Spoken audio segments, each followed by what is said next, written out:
A este tipo de escándalos fue la creación de lo que se esperaba que fuera un método más eficaz de rastreo de herejes para detenerlos antes de que se convirtieran en una amenaza o en causa de bochorno. El 4 de julio el Papa Pablo III ordenó el establecimiento de una Inquisición romana, la primera Inquisición en suelo italiano en más de 200 años. Una comisión de 6 cardenales dirigiría el Santo Oficio, aunque a diferencia de la versión española, dirigida por la corona, el poder de la Inquisición romana estaba única y exclusivamente en manos del Papa. Independientemente de lo que hiciera mal la Inquisición, no se puede decir que no fuera un error del papado. Durante el siglo XVI, la Inquisición romana gozó de gran prestigio y poder político. Los papas Pablo IV y Pío V subieron al poder tras servir a la Iglesia como inquisidores. A pesar de sus sangrientos mandatos, en términos de número de protestantes ejecutados, estudios recientes muestran que la Inquisición romana fue pionera en reformas judiciales que serían las predecesoras del sistema legal actual. Los prisioneros de la Inquisición romana podían disponer de un abogado e incluso reunir testigos que testificaran a su favor. 300 años antes de que se inventara la figura del abogado de oficio, la Inquisición romana ya proporcionaba abogados gratuitos a los indigentes acusados. Como mínimo, la Inquisición escuchaba o pretendía escuchar las explicaciones del acusado de un modo que los demás sistemas judiciales no contemplaban. La justicia civil era en muchos sentidos peor que la del Santo Oficio. Torturaban a los acusados más despiadadamente, los condenaban con más rapidez. Los acusados no morían a causa de la tortura en el sistema inquisitorial, sí en cambio en los tribunales civiles. Sin embargo, la Inquisición romana se volvió en contra de algunos de los mayores pensadores del Renacimiento. Estaban muy preocupados por el tema de las escrituras, y parecía que Galileo las cuestionaba basándose en cuestiones muy controvertidas en aquel entonces. El ataque de la Inquisición romana contra el protestantismo supuso mucho más que arrestos, castigos y ejecuciones.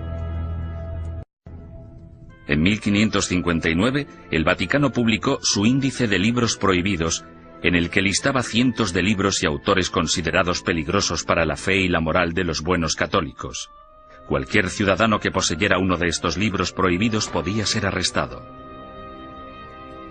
Algunos autores encontraron sus libros listados en este índice simplemente porque una o dos frases sueltas se habían considerado erróneas. Sir Thomas More, político inglés que irónicamente fue decapitado por su lealtad a la religión católica, también fue considerado un autor prohibido.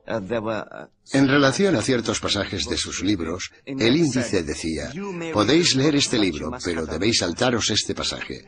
Es cierto que mucha gente famosa aparecía en este índice y, por tanto, estaban prohibidos. Los historiadores cuestionan si dichos índices tuvieron algún impacto real. Hay literalmente miles de títulos en cada índice, y aparte de un grupo de inquisidores y de obispos, pocos sabían exactamente qué estaba prohibido. Con mis investigaciones he podido demostrar que en Cataluña, por ejemplo, nadie hacía caso al índice. A lo largo de todo el siglo XVI, las librerías de Barcelona vendieron públicamente libros que aparecían en el índice de libros prohibidos. Simplemente fingían no conocerlo. Como instrumento de censura, el índice de libros prohibidos resultó ser algo de mucho ruido y pocas nueces. Sin embargo, no hay ninguna duda de que la Inquisición romana tuvo un efecto represivo sobre las ideas intelectuales y científicas y que destruyó las vidas y los legados de algunos de los mayores pensadores del Renacimiento. Giordano Bruno fue uno de los genios más excéntricos del siglo XVI. Medio filósofo, medio loco, su visión del cosmos, considerada inverosímil en su época, de hecho se anticipó a la concepción actual del sistema solar. Bruno era un visionario. Se consideraba casi una segunda reencarnación de Cristo, aunque de hecho tenía sus dudas sobre la divinidad de Dios, pensamiento por el que fue acusado. El tratado más famoso de Bruno, publicado en 1584, pronto le hizo merecedor de aparecer en el índice romano. De título Sobre el universo infinito y los planetas, es una mezcla extravagante de misticismo y astronomía de Copérnico. Bruno lanzó la teoría de que existe vida inteligente en otros planetas situados más allá de las estrellas. Enseñaba que la unificación de todas las religiones, incluidas el Islam y el judaísmo, era la única salvación de la humanidad. Estas creencias herejes provocaron aversión tanto entre los católicos como entre los protestantes. En un periodo de tensión religiosa, las personas como Bruno representaban una amenaza enorme porque en realidad parecían desechar casi todos los pilares básicos del cristianismo. Durante 15 años Bruno evitó cautelosamente la Inquisición romana, manteniéndose alejado de Italia. Sin embargo, en 1591, un rico mecenas le convenció para viajar hasta Venecia y una vez allí le traicionó denunciándole ante el Santo Oficio. El encarcelamiento y el juicio de Bruno duraron 7 años, durante los que el tribunal romano llegó prácticamente a implorarle que abandonara sus creencias herejes. Él se negó. Habría sido como repudiar toda su vida. En mi opinión, para un hombre como Bruno, que estaba completamente convencido de sus propios poderes, habría sido casi imposible actuar de otro modo.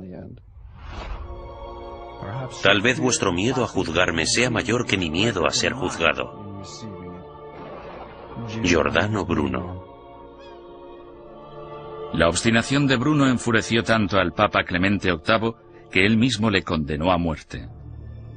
El 8 de febrero de 1600, Bruno fue conducido al campo de I Fiori, en pleno corazón de Roma, y fue quemado vivo.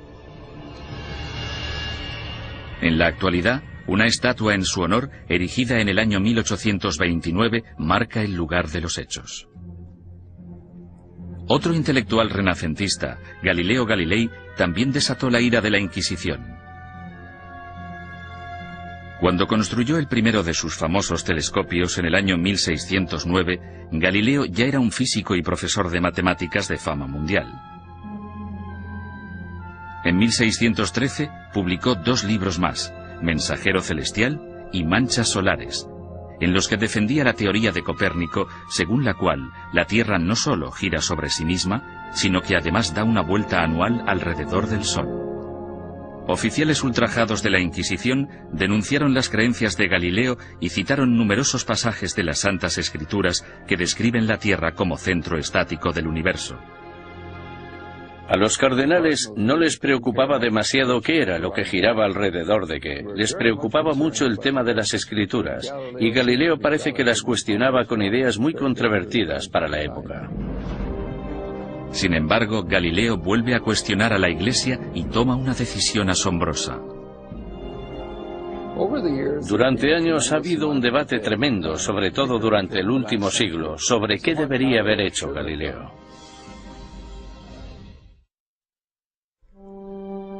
En 1616, Galileo evitó ser juzgado y castigado por la Inquisición romana cuando aceptó dejar de enseñar sus rompedoras teorías planetarias. Con todo, 16 años después, alentado por el hecho de que su viejo amigo y admirador, el cardenal Barberini, se convirtió en el Papa Urbano VIII, el célebre científico publicó un nuevo manifiesto en el que reforzaba sus antiguas ideas. En esta ocasión, Galileo no calculó bien sus pasos, pues no solo produjo pánico en la Inquisición, sino que también provocó la ira de su antiguo aliado, el Papa. En mi opinión fue ese factor, la aversión personal, la oposición personal del Papa, lo que en gran parte hizo que el Santo Oficio procediera como lo hizo. Tenía una gran influencia. Galileo fue acusado de herejía. En enero de 1633, tras redactar sus últimas voluntades y su testamento, el astrónomo de 68 años viajó a Roma para enfrentarse a la Inquisición. Le hicieron todo tipo de preguntas. ¿Cómo escribiste un libro como este? ¿Por qué? ¿No defiendes en él una visión que ha sido tachada de contraria a las Escrituras? Galileo siguió manteniendo su inocencia, lo que probablemente no fue una buena estrategia dadas las circunstancias del juicio. Tras 3 meses de interrogatorio por parte de la Inquisición, en los que le amenazaron con torturarle, llegaron a un acuerdo. A cambio de retirar las acusaciones más graves, Galileo admitiría haber cometido un error y se declararía culpable de la ofensa menor que suponía haber